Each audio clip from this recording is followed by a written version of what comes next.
CSTIC TV, tu portal de tecnología e informática, al servicio de la sociedad y los negocios. En esta ocasión tenemos a 4 speakers muy relevantes y veteranos de la industria. Vamos a hablar de cómo optimizar la tasa de aprobación de pagos en el e-commerce, que es algo que últimamente con el crecimiento de las ventas en línea hemos escuchado mucho. De nada sirve invertir en marketing y en el proceso de adquisición si al final del día, cuando nuestros clientes nos quieren pagar, pues no pueden. La primera idea que vamos a abordar es cómo la tasa de aceptación al final no depende de un solo factor, está correlacionada a muchas otras variables. Algunas dependen del comercio, algunas dependen del banco, del procesador y algunas incluso dependen del cliente, ¿no? La segunda idea que vamos a platicar es cómo es más redituable enfocarse en los buenos. Es decir, si queremos optimizar la tasa de aprobación, es necesario dejar de lado esta mentalidad de aversidad al riesgo y entender que al final el fraude pues es algo inherente a hacer negocios en línea, ¿no? Y hemos visto cómo si desarrollamos estrategias y enfoques pensando en los buenos, que son el 95% de los usuarios por lo general, el 5% son los defraudadores que están haciéndose pasar por muchísimas otras personas. Es más sano para las finanzas de la empresa y el crecimiento a largo plazo, a diferencia de diseñar flujos con muchísima fricción y que determinen pagando, como dicen, justos por pecadores, ¿no? Y la tercera idea que vamos a desarrollar es, pues, ¿qué viene, no? Cómo los retos que vienen son retos interesantes. Hay una oportunidad muy grande, ustedes lo saben, por eso estamos aquí y el crecimiento del e-commerce en los últimos meses ha sido increíble. Vamos a hablar de qué se necesita como compañía para hacerle frente, para surfear esta ola que viene, en qué es necesario invertir y cómo en la experiencia de los speakers les ha redituado invertir en tecnología y en procesos, ¿no? Ahora les voy a presentar a los speakers. Primero les voy a presentar a Armando Vélez. Armando es un profesional del comercio electrónico desde el 2008. Le ha liderado equipos de e-commerce para Disney, Latinoamérica, para Lenovo, para Price Shoes, para Estée Lauder, Swal Beauty, Omron, Samsung. Actualmente es el director de e-commerce de Grupo DAR, que es una empresa que se dedica a la distribución de autopartes. Y además es alguien muy activo en el ecosistema del comercio electrónico, ¿no? Es miembro del Comité de Pagos y Fraude y además es profesor de e-commerce en la Ibero y la UVM. Armando, muchísimas gracias por estar aquí con nosotros. Gracias, José. Antes que nada, muchas gracias por la invitación a este workshop. Ahora les presento a Luis Torres Maldonado. Luis es el gerente de inteligencia de negocios y riesgo en Office Depot México, en Radio Shack, en Petco y The Home Store desde hace ya 11 años. Tiene amplia experiencia en el ramo de análisis de riesgo y formas de pago tanto en México como en Latinoamérica. Él anteriormente lideró equipos para Citi y Banamex y pues también es alguien muy activo en la comunidad de e-commerce, ¿no? Es miembro del grupo de medios de pago de la AMBO. Luis, muchísimas gracias por estar con nosotros. Gracias a ti, José Andrés. Gracias por invitarme a esta sesión. Bueno, ahora les presento a Juan Esteban Díaz Belich. Juan cuenta con más de 10 años de experiencia en pagos y prevención de fraude para e-commerce. De hecho, fue el director en empresas como Innova México, como Visa Cybersource, como Televisa Blim, justo donde le tocó diseñar, construir, lanzar y operar las plataformas de pago para atender mercados tanto en México como en Latinoamérica. Y actualmente fundó y dirige Vicio desde el 2020. Es una empresa que creó para ayudar a otras empresas a construir plataformas de pago fáciles de operar y listas para la economía de la suscripción, que es una tendencia muy fuerte. Juan, muchísimas gracias por estar aquí. Gracias, José Andrés, por la invitación a hablar de pagos, que es algo que realmente me apasiona. Bien, ahora les presento a Diego Llano. Diego cuenta con amplia experiencia en el sector de pagos y comercio electrónico. Desde el 2014 está involucrado en el sector de negocios digitales y ha liderado equipos para empresas como Linio, Chedraui y recientemente Boletia Near Me. Él nos va a platicar desde su perspectiva más del lado de startups y empresas que están escalando muy rápido. Diego, muchísimas gracias por estar aquí con nosotros. Hombre, muchas gracias a ti, José Andrés, por invitarnos y esperamos poder aportar. Y bueno, para empezar, hablemos entonces de esta primera idea que tiene que ver con de qué depende la tasa de aceptación y cómo está correlacionado con diversos factores. Para esto, entonces, primero que nada, le cedo la palabra a Armando. Armando, en tu experiencia, ¿qué has visto? ¿De qué depende la tasa de aceptación?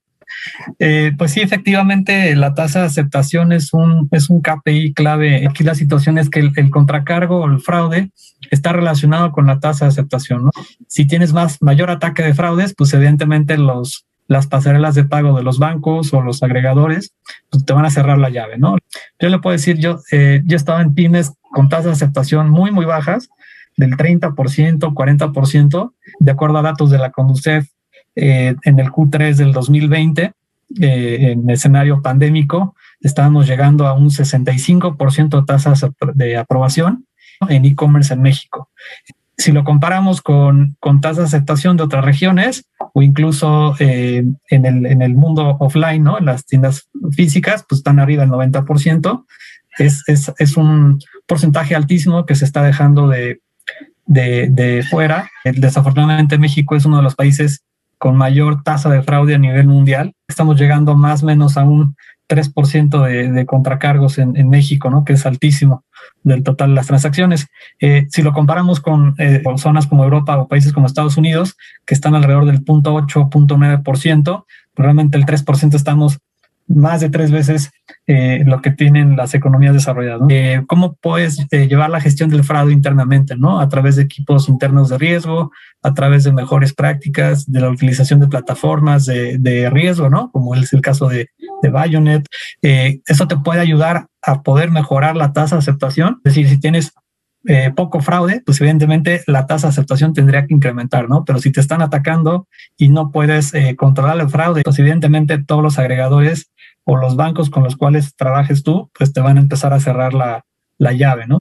Oye, Armando, en tu experiencia de los factores que sabemos que están relacionados con la tasa de aprobación, ¿cuál crees que sea el que tiene mayor importancia? Pues mira, hay que entender, o sea, el tema de aceptación y riesgo en e-commerce, pues tiene varios factores, ¿no? Está por un lado el comercio electrónico, por otro lado la banca o los agregadores, y por otro lado también el consumidor o el tarjetaviente, ¿no? Todos tenemos cierta responsabilidad en que se dé o no una buena tasa de aceptación. Siempre va a haber tarjetas clonadas, siempre va a haber un riesgo, ¿no? Eso es una realidad. Y bueno, en mi experiencia lo mejor es contar, si vas a hacer e-commerce, tienes que contar sí o sí con una plataforma de riesgo, ¿no? O la otra es, si quieres delegarlo en un agregador o en un banco, pues vas a tener que aceptar que te den una tasa de aceptación no mayor al 60%. Si tienes los recursos y quieres tener una tasa de aceptación óptima, ¿no? Por lo menos del 85, 90%, sí o sí vas a tener que tener una plataforma de riesgo y de alguna forma tener un equipo interno que lleve la gestión de la plataforma, ¿no? Muchísimas gracias, Armando. Ahora le cedo la palabra a Juan para que nos platique de qué ha visto él que depende la tasa de aprobación. Juan, adelante. Mira, José, algo que sigo viendo como consultor de empresas de toda clase es que muchos no tienen identificado todos los componentes que participan de una transacción y que de eso depende en gran medida la tasa de aceptación, ¿no? Entonces, cuando hablamos del modelo de las 4 patas, que en esencia es emisores, adquirentes, comercios y tarjetavientes, imagínense que todo eso tiene que funcionar todo de manera muy armónica. Todos estos componentes que se interrelacionan de alguna manera tienen que estar muy, muy bien alineados y muy, muy bien aceitados. No teman hablar con su banco. Obviamente, si están con un agregador de pagos, eso no necesariamente es así. Ustedes van a depender mucho de su agregador de pagos. Pero si ya pasaron, si ya maduraron y ya no están con agregadores de pagos y ya están trabajando directamente con los gateways de los bancos o con los gateways de los mismos adquirentes o con gateways que les permiten usar sus propias afiliaciones y construir su propia reputación, tengan en cuenta que es muy importante identificar estos 4 componentes. ¿Por qué? Porque el emisor va a hacer una prevención de fraudes, el comercio tiene que hacer su prevención de fraude, la pasarela de pagos con la que trabajen va a estar haciendo también cierta prevención de fraude y el tarjetaviente les tiene que entregar también cierta información que ustedes le van a pedir. Todo esto, todas estas 4 patas del modelo de negocio funciona con data y funciona con esa data que ustedes les van a compartir. Y va a funcionar mejor cuanta mayor data y de mejor calidad estén entregando. Ahí lo que comentas de la data es muy importante. En nuestra experiencia también muchas veces en Latinoamérica nos hemos topado con bases de datos que los IDs están diferentes entre sí o las fechas están desfasadas. Eso que tú mencionas para mí es clave, ¿no? El hecho de que tú como comercio tengas muy limpia tu data, muy clara tu data, que puedas mandarla bien a todas estas partes del modelo es importantísimo, ¿no? En la parte del adquirente, en tu experiencia, ¿qué tipo de temas discutías o discutes tú con los adquirentes para mejorar la aprobación? Mejorar la tasa de aceptación se trata también de conocer mejor al pagador. Entonces, con un adquirente puedes tener discusiones donde les solicites, por ejemplo, de demográficos de quién realmente te está pagando. Si te están pagando más con tarjetas que requieren cierto nivel de ingresos para poder pagar, o si te están pagando más desde alguna región del país comparado con otra. Enfócate como comercio en conocer a tu pagador. Y cuando digo conocer a tu pagador piensa en estrategias de cliente único dentro de tu empresa. Seguramente tengas hecho un lío los clientes y yo sé que se habla mucho de omnicanalidad, pero piensa en el cliente único. Enfócate en conocer tu cliente y por más de que suene trivial, cliché y lo que quieras, si no conoces a tu cliente, difícilmente vas a conocer a tu pagador y claro, difícilmente vas a tener una tasa de aceptación buena. Muy bien, ahora continuando con esta idea, le cedemos la palabra a Luis. Bueno, en mi experiencia yo recomendaría tener bien claros cuáles son los KPIs, sobre todo cuál sería el forecast que uno quiere manejar a nivel anual. Yo lo puedo resumir en un tema que se puede llamar costo-beneficio o riesgo controlado. Tener bien claras cuáles son las afiliaciones de e-commerce, ese sería como primer punto. Sería también revisar que tus afiliaciones que estén identificadas y dedicadas para e-commerce, revisar que el negocio esté en el giro correcto. Es decir, tienes que tener bien identificado de qué afiliación o el negocio de qué se trata, porque la banca trata a los negocios de acuerdo a su giro. Entonces, lo primordial que debes de tener, aparte de los KPIs, saber en qué giro está tu negocio y que esté bien ubicado en el giro que le corresponde. Claro, claro. Algo que también me ha funcionado mucho a mí en estos años es revisar con mi adquirente, sentarnos en la mesa e ir analizando qué herramientas tengo hoy en día para poder empezar a verificar y controlar ahora sí que el riesgo. Es primordial que las empresas ya tengan en el chip empezar a invertir en herramientas de riesgo. Hoy en día tenemos que estar analizando siempre todas nuestras postventas, es decir, tienes que estar revisando constantemente tanto las transacciones buenas como las transacciones malas, ¿no? También yo recomendaría estar haciendo un análisis, o de hecho yo lo hago con mi equipo, un análisis mensual de los approval rates. Recordemos que es diferente una aprobación bancaria a lo que puedes tener como aprobación de tu mitigador de riesgo. Entonces, claro, si tú tienes todos estos componentes y los sabes manejar desde un principio y tienes buena relación con todos los emisores bancarios y les dices, a ver, yo he invertido dentro de mis empresas en buenas herramientas para mitigar el riesgo, ellos analizan tu afiliación con cada uno de los emisores y te dan mejores resultados.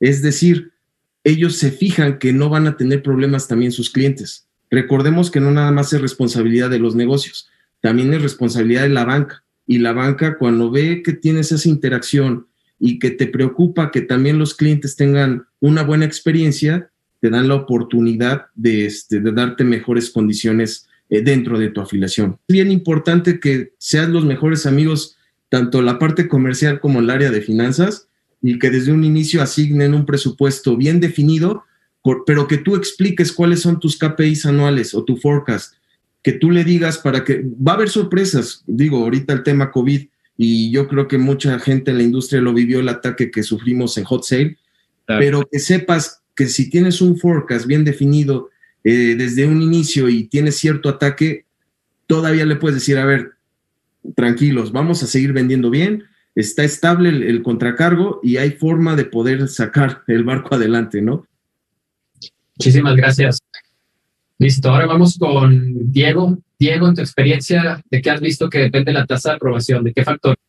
Claro, José Andrés, lo primero que yo diría es, no existe una fórmula mágica que permita, digamos, optimizar la tasa de aceptación y que funcione para cualquier comercio. Es hacer un análisis que permita entender cómo se está moviendo tu industria, en qué momento, en qué etapa estás de tu modelo de negocio. Si eres a lo mejor una startup que va empezando, seguramente lo menos que te va a preocupar es desarrollar un modelo de payments sólida. Tal vez lo que te interesa es desarrollar un website que permita comercializar lo que estás haciendo.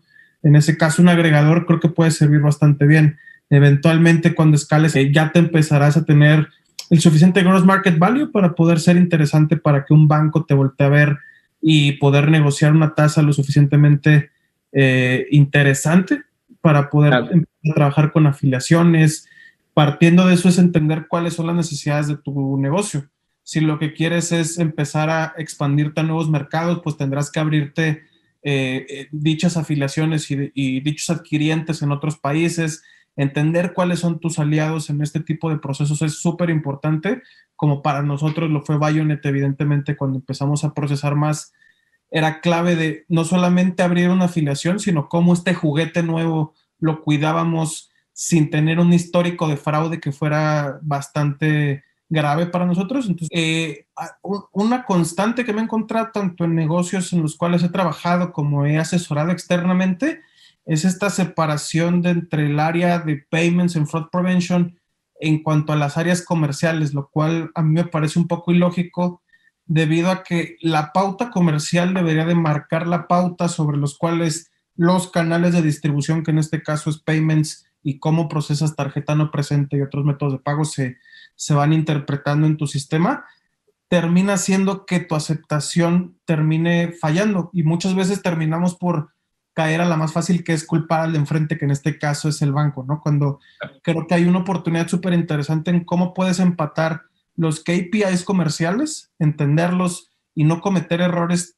tan sencillos que podrían parecer, pero que me ha tocado ver muchas ocasiones donde el área de marketing está empujando a que exista cierto producto que se está vendiendo sin previo conocimiento, por ejemplo, del área de fraude, lo cual evidentemente hace que haya declinaciones o falsos positivos que terminan afectando a la plataforma.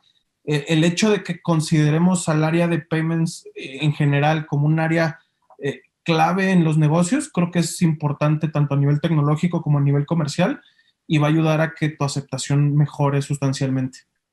Bueno, ahora vamos con la segunda idea, que tiene que ver con diseñar procesos que se enfoquen en los buenos y no en los malos. Aunque suena algo muy trivial, solo hacer este cambio de chip para pensar en nuestros buenos consumidores tiene cosas muy redituables. Para eso le cedo primero la palabra a Luis Torres. Luis, ¿en tu experiencia qué te ha dejado enfocarte en los buenos a diferencia de solo ver los malos?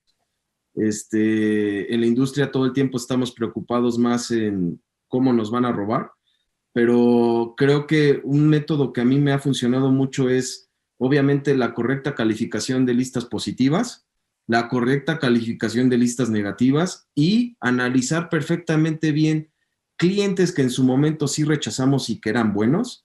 Adicional, yo creo que valdría la pena también tener un poquito ahí ya de interacción, no técnicamente hablando, sino en el UX, de decirle, ofrecerle a los clientes en el mensaje del rechazo que tenemos otras formas de pago para que ellos puedan intentar, aparte de alguno de los métodos que tenemos, y que no se queden con una sola opción.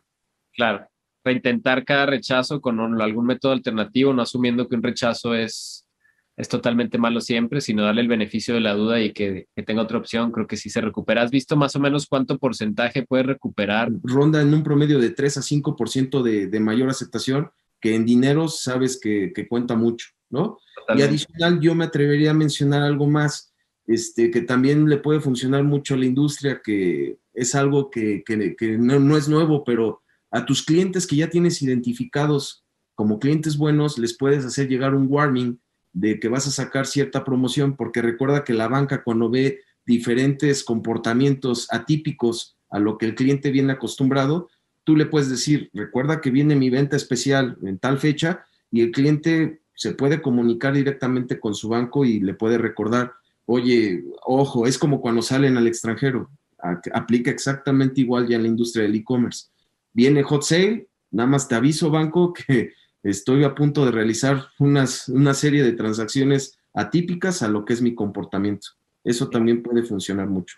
Sí, pues el tema de conocer bien a tu cliente otra vez, de saber quién es exactamente quien te compra mejor, de tenerlos muy bien identificados y de no asumir que un rechazo es un rechazo fidedigno, sino siempre darle el beneficio de la duda.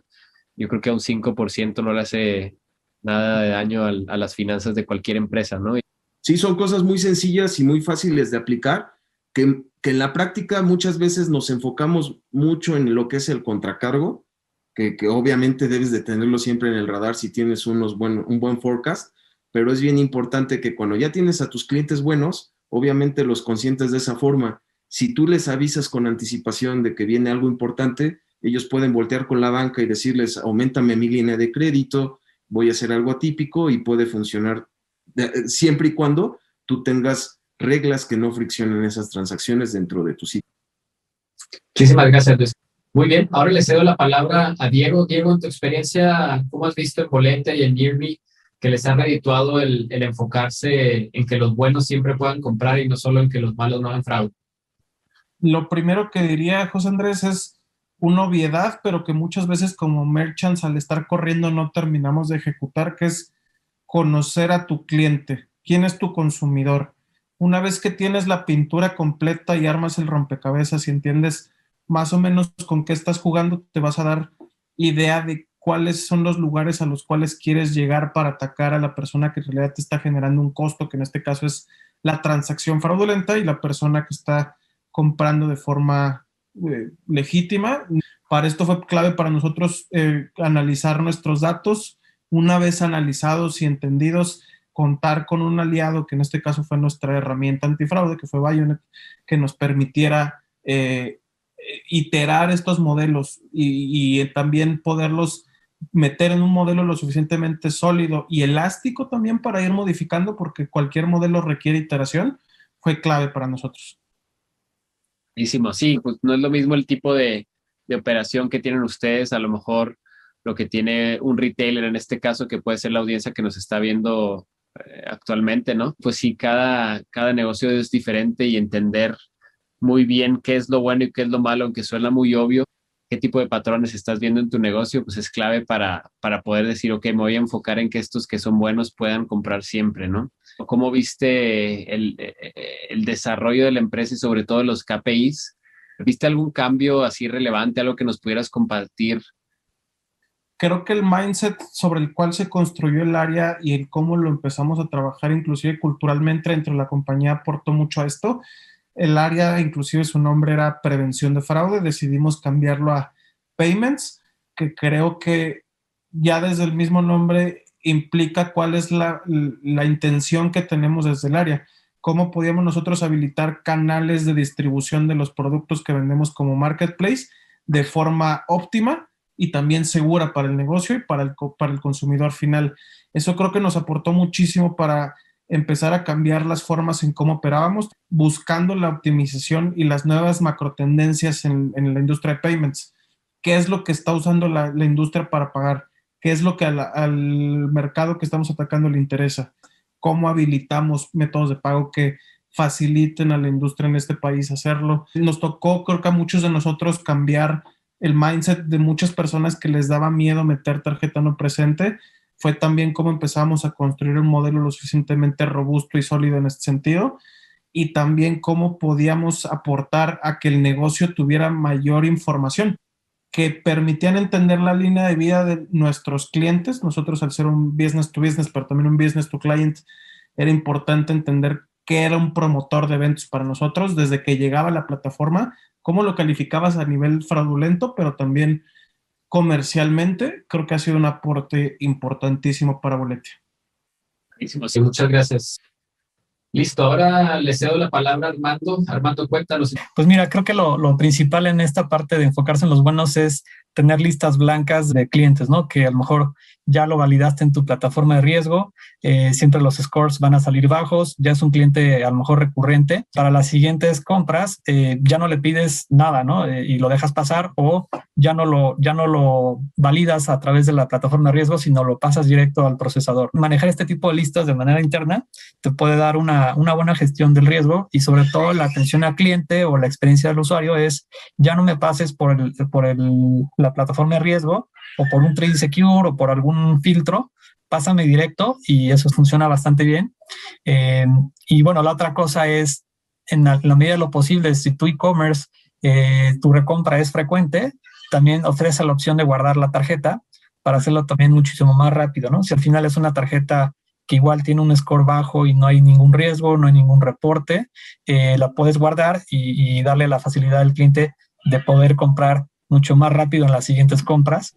Buenísimo, sí. La parte de tokenizar las tarjetas aumenta muchísimo la tasa de aprobación y también lo que decías de 3D Secure, pues en nuestra experiencia hemos visto que tumba al menos un 20, un 30% de las operaciones que le llegan. Entonces, pues también está interesante esa parte que comentas.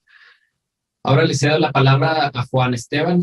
Juan, yo sé que tú hablas mucho de esto y creo que vas a tener aportaciones muy puntuales. En tu experiencia, ¿qué has visto? ¿Qué nos conviene hacer para enfocarnos en los buenos? Mira, algo con lo que siempre cuesta mucho cuando trabajas en medios de pago, siempre te vas a encontrar dentro de las organizaciones con gente muy aversa al riesgo y gente menos aversa al riesgo. El tema de si de aversión al riesgo o no aversión al riesgo es cómo hacemos para que realmente estos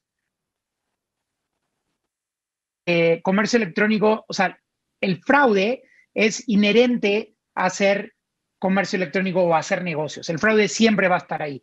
El tema es cómo mitigamos ese fraude. Ahora, muchas veces encontramos sitios que parecen que están diseñados para que no puedas comprar en ellos. O sea, es tanta la fricción que agregan justamente porque fueron diseñados pensando de una manera muy aversa al riesgo. O sea, no digo que dejen de pensar en los malos, pero que se enfoquen en los buenos, que busquen esos super usuarios, esos super clientes que tienen en sus sitios web y que diseñen procesos en sus empresas y que piensen sus estrategias diseñando para los buenos y no pensando en los malos. Es muy importante ese cambio en la forma de pensar, diseñar procesos, experiencias, pensar en la usabilidad del sitio, tratar de diseñar la experiencia lo menos friccional posible.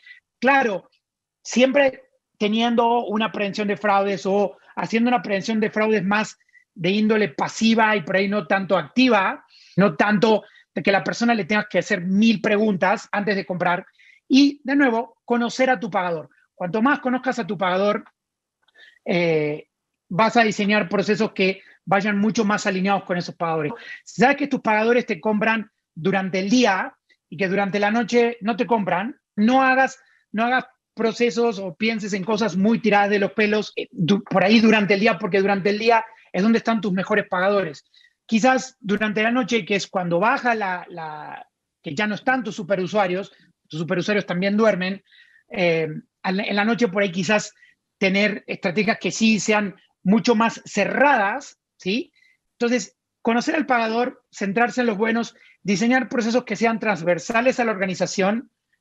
Pagos toca prácticamente todas las áreas de la organización. Toca la experiencia del usuario en el frontend, toca tesorería, toca operaciones, toca shipping en caso de que tengas que frenarlo. Entonces, piensen mucho en cómo diseñan esos procesos y háganlos lo menos friccional o con la menor fricción posible. Claro, el tema de pagos involucra desde la experiencia de usuario, ¿no? Si le rechazas un pago a uno de estos superusuarios que tú mencionaste, pues a lo mejor y el lifetime value ahí se te va a ir, quizá el costo de adquisición que le metiste se te va a perder, obviamente la venta potencial se va y probablemente esa persona hable mal de ti, ¿no? Entonces ahí ya estás hablando de experiencia de usuario o de marketing, pero también estás hablando, como dices tú, de logística, lo comercial, ¿no? A veces lanzan campañas con las marcas de tarjetas o con los bancos, los comercios, y resulta que la parte de pagos, el equipo de fraude o ese departamento no estaba enterado de la promoción y pasa mucho, ¿no?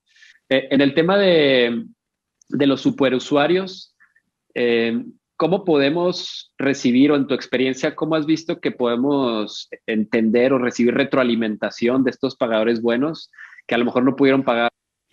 Bueno, ahí creo que es muy importante que diseñen estrategias que vayan alineadas a saber cómo fue esa experiencia de pago. Aquellos clientes que accedan a darles feedback, aprovechen ese feedback valioso, revisen cuánta reseña haya en sus apps que tenga que ver con pagos.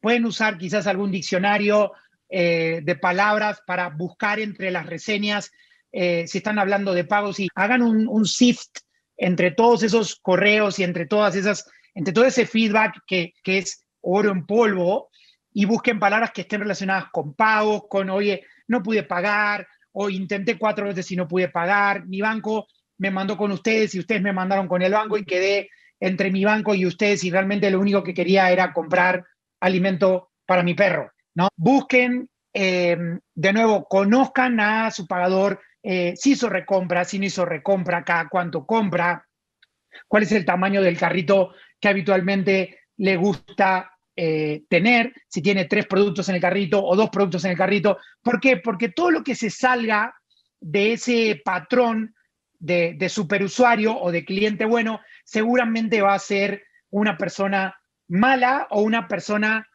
muy, muy diferente a lo que están acostumbrados a atender. Claro, yo creo que esto que acabas de mencionar es importantísimo. Ayer justo me pasó que estaba comprando en una tienda de electrónicos un producto y por alguna razón la señora que estaba enseguida a mí tratando de pagar no podía. Y en ese momento recuerdo que llegó el gerente y empezó a preguntar, oye, ¿qué está pasando? Ah, tu tarjeta, como que llegó a entender la situación y después fue que dieron en cuenta que, es que esta no está habilitada para meses sin intereses. Creo que en el mundo físico podemos hacer eso muy bien, pero en el mundo digital eso no es tan fácil. A veces la compañía asume que pues ya instalas un agregador o te conectas con el banco o cosas y se asume que este flujo de cobrar tarjeta y recibir dinero es muy sencillo, pero la verdad es que es engañoso, ¿no? Y hay que estar ahí, hay que tratar de meterse, como dices tú, en esos puntos del proceso y sacar input de qué está pasando, ¿no? Estar entendiendo toda la información y podernos meter a todas las partes del proceso, creo que es clave. Bueno, ahora vamos con la tercera idea, que es los retos que vienen, ¿no? ¿Qué sigue? ¿Y por qué es necesario invertir en tecnología? ¿Por qué es necesario invertir en procesos que a lo mejor de inicio pudiera parecer que aumentan la carga de trabajo e incluso el costo de nuestra operación?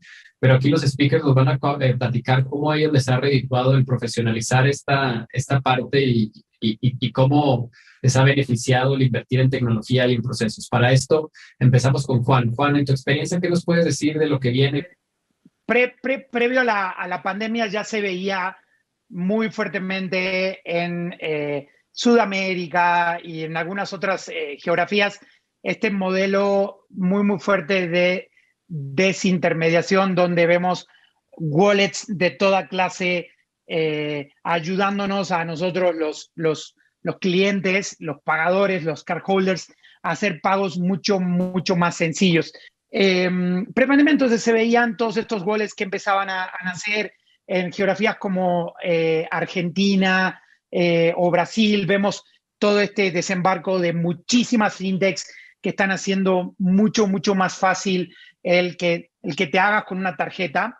Vemos también a muchos de los emisores de tarjetas tradicionales sufriendo mucho para poder competir contra estos startups fintechs que prácticamente están ayudando en la bancarización y están ayudando mucho a esta inclusión financiera. Yo siento que todo esto va a ayudar a que el comercio electrónico y los pagos digitales se aceleren de una manera que nunca hemos visto. Lo que sucede en China o lo que vemos en Black Mirror no está tan lejos como pensamos.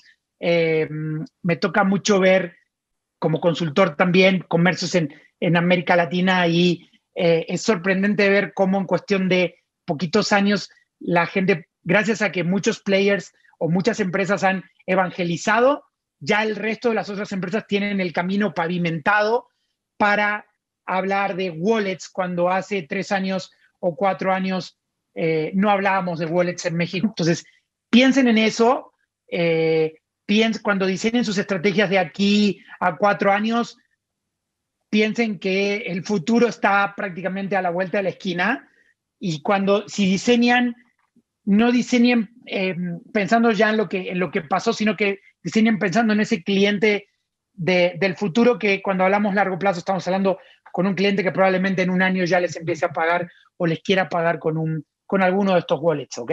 Exacto. Sí, yo creo que todo el tema, por ejemplo, de Open Banking, ¿no? De conectar directo desde la cuenta bancaria del consumidor a hacer ya, por ejemplo, directamente el pago. Hay empresas en Europa y en Estados Unidos que ya están aprovechando la era del Open Banking. Aquí también hay varias empresas que ya están montándose sobre esta nueva infraestructura de Open Banking, lo que te permite. Y yo creo que justo tiene mucho que ver con esa desintermediación. En el tema de inclusión financiera, entiendo entonces para mí como comercio el hecho de que ya haya más tarjetavientes y ya haya más bancarización y ya haya más capacidad de usar métodos de pago, sobre todo en línea.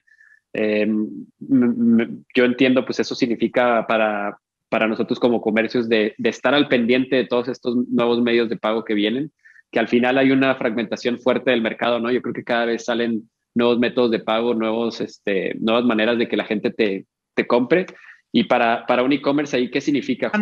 Cuando hablamos de stay relevant o estar actualizados es, ok, ¿cuáles son los medios de pago que creemos como empresas que van a estar de aquí a 3 años? Ok, tenemos un plan de trabajo, un roadmap de medios de pago alineado con esos medios de pago que vienen, o simplemente para cuando nuestro cliente nos toque la puerta y nos quiera pagar, vamos a empezar a pensar en esos medios de pago. Bueno, los clientes van a llegar y van a querer pagar con muchos medios de pago. Y ahora, cuestiónense todo el tiempo, ¿qué están haciendo ustedes como comercio para alinearse con ese pagador que cada día nos quiere pagar con más medios de pago diversos? Los entendemos, hacemos caso omiso, pretendemos que ese pagador se adapte a nosotros, o nosotros estamos haciendo ese esfuerzo por comprender la necesidad de ese cliente. Bueno, llévense esa pregunta, ¿no? Perfecto, Juan. Muchísimas gracias. Listo, ahora vamos con Luis. ¿Qué has visto? ¿Por qué es importante invertir en tecnología y cómo te ha ido a ti cada vez que has invertido en estos procesos?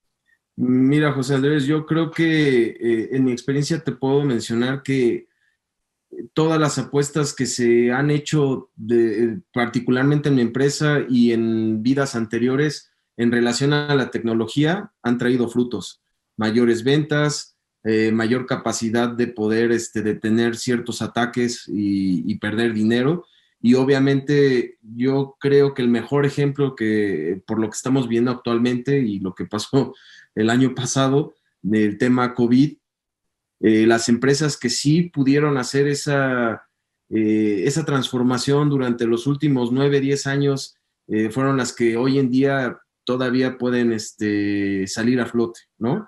Claro. Hoy yo lo que te podría mencionar prácticamente sería invertir en tecnología, invertir en la experiencia, en el famoso user experience de los clientes dentro de los sitios, para poderles educarlos para saber cómo comprar.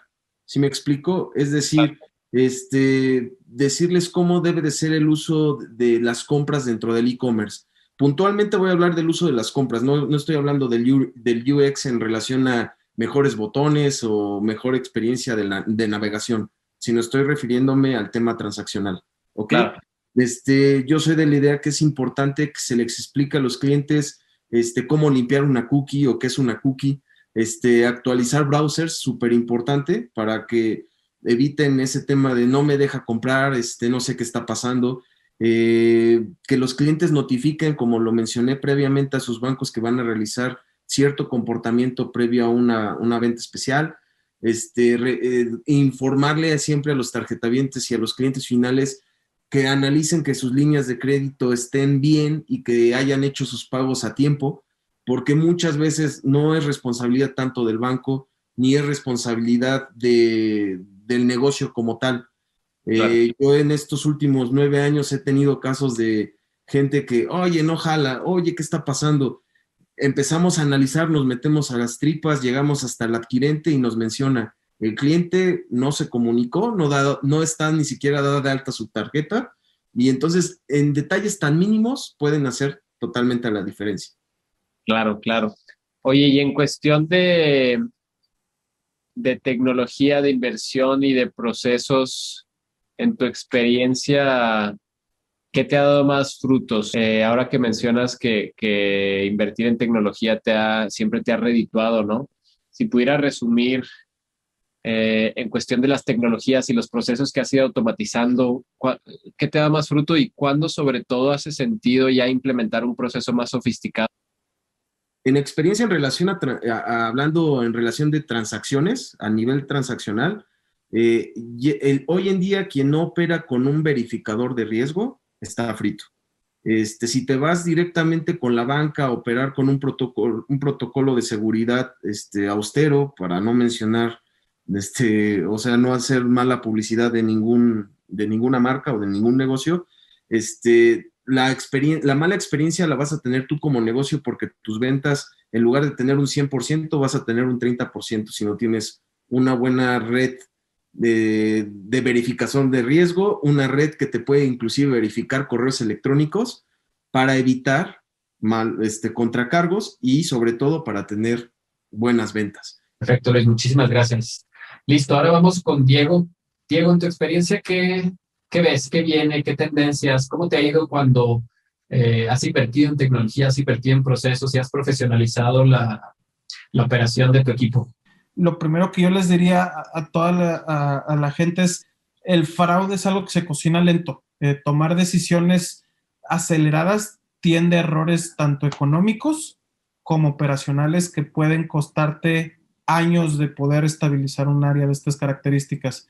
Si contratas una herramienta de fraude, dale su tiempo para poder entender lo que está haciendo. Entiende tú mismo cómo se está comportando toda tu base de datos.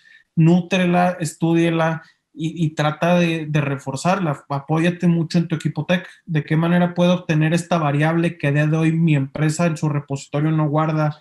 ¿De qué manera puedo empezar a seguir BI? ¿Cómo empezamos a entender de forma granular los patrones de fraude? Y creo que esos son pasos que te van a ayudar a entenderlo para posterior sí tomar decisiones clave. No puedes ir dando volantazos, porque esos volantazos estratégicamente no son sanos. Lo que vemos a futuro que puede funcionar es, o al menos lo que yo considero que es más sano, es informarte sobre las macrotendencias. En México tenemos la gran suerte de que tenemos un vecino ahí arribita que todo lo que pasa allá en unos años se termina replicando. Creo que es bueno a veces voltear y entender qué está pasando en tu industria. Nosotros, por ejemplo, en ticketing volteamos a ver a lo que están haciendo muchas industrias por allá y entendemos que blockchain va a ser una oportunidad bien interesante para generar mecanismos para que el pago sea seguro, pero también para evitar la reventa que encarece el producto final a nuestro cliente en la industria del entretenimiento. Creemos que los wallets como Apple Pay, que están empezando a entrar a México, van a tener un aporte interesante. Cody, que es un esfuerzo mexicano, también creo que puede aportar muchísimo. Si logramos con los esfuerzos que se están haciendo acá y tropicalizar lo que ya está pasando un poco allá, creo que podemos llevar un ecosistema de payments que permita al e-commerce evolucionar aquí. Gracias, Diego. Muy interesante. Ahora vamos con Armando. Armando, ¿qué viene? Los retos que vienen son fuertes. Tú, pues, has liderado y lideras equipos de e-commerce y sabes mejor que nadie cómo el tema de invertir en tecnología y en procesos ha redituado. ¿Qué nos puedes contar de esta parte, hermano? Gracias, José. Pues mira, básicamente la pandemia vino a exacerbar y a incrementar todos los indicadores que jamás nos pensamos que iban a incrementar tan rápido. Se cree que, de acuerdo a datos o en un estudio de IBM que salió, se cree que con la pandemia el mundo avanzó 5 años en el tiempo, ¿no? Por ahí salió una noticia, China, este año las ventas por e-commerce van a ser ya mayores a las ventas físicas, ¿no? Estamos hablando de más de un 50% de todo el retail en China se va a hacer online. Es la primera vez en la historia de la humanidad que va a suceder esto y es a raíz de la pandemia, ¿no? En Latinoamérica en México, estamos en 3, ¿no? En 3%. Actualmente, de acuerdo a datos de la AMBO, estamos llegando a un 9% con tema de pandemia y este año 2020, el año que pasó, 2020, creció el e-commerce 81% versus 2019, ¿no? De acuerdo a datos del AMBO. Entonces, estamos viendo un crecimiento que no se había visto desde hace algunos años, ¿no? Desde que entró Amazon en Linio y Walmart.com, 2015, 2016, vimos este tipo de crecimiento, pero jamás se volvió a repetir en los últimos 4 años, ¿no? Entonces, estamos repitiendo un poco los crecimientos que vimos cuando vino el boom del e-commerce con la entrada de Amazon, ¿no? Y yo te diría, está muy bien la parte de crecimiento de ventas, pero con las ventas pues viene el crecimiento de fraudes, ¿no? Los defraudadores saben que la gente pues está comprando más en línea. Hay mucha gente inexperta, ¿no? De acuerdo a datos oficiales, hay 2 millones de nuevos compradores online en México a raíz de la pandemia, ¿no? Que era gente que pues no hacía el súper en línea, pero por necesidad y por miedo están comprando en internet, ¿no? Entonces es muy importante que los nuevos comercios y los comercios ya actuales pues se puedan proteger a través de herramientas de riesgo. Y la idea es justamente, volviendo al tema principal, no sacrificar la tasa de aceptación por estar atacando o por estarte defendiendo de los malos, ¿no? Siempre pensar en la gente buena, ¿no? En los compradores. Para mí como empresa, ¿qué significa este crecimiento? ¿Qué significa este crecimiento del mercado? ¿Qué retos representan para una empresa esto, no? Pues yo creo que es una oportunidad única. Yo he visto cómo tiendas físicas, ¿no? Por ejemplo, tiendas de regalos, papelerías, pues han cerrado, pero están vendiendo por Facebook o por internet y les está yendo mejor, ¿no? De hecho, tengo una amiga de hace muchos años que tenía su papelería, su tienda de regalos, y dijo, es que estoy vendiendo más por Facebook, ¿no? Y decidió cerrar. Y es una realidad, ¿no?